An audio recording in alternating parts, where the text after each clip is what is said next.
Karen kept stealing power from my solar grid, so I gave her a shock she'll never forget. When I moved into my new home, I had one thing I was especially proud of: a fully independent solar grid. It wasn't just about saving money, it was about freedom. I loved the idea of living off the grid, producing clean energy, and not worrying about the local power company.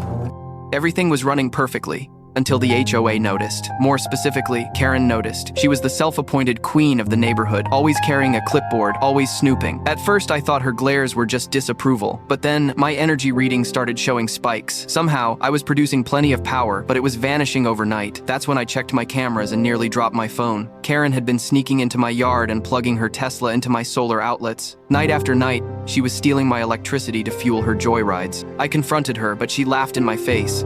She claimed the community rules meant my energy was for everyone. According to her, my solar panels weren't private property, they were shared assets. And the HOA backed her up.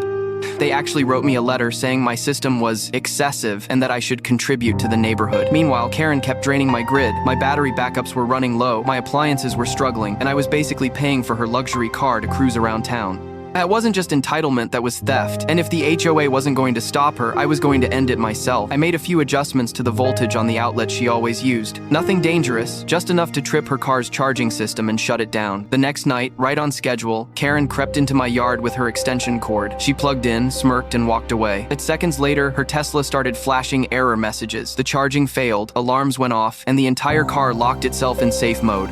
She came running back in a panic, yanking the plug, screaming at the malfunction, and my cameras caught every second of it. Next morning, when she demanded I pay for her damaged car, I simply handed her a USB stick with the footage. Suddenly, she went quiet. The HOA didn't defend her anymore either.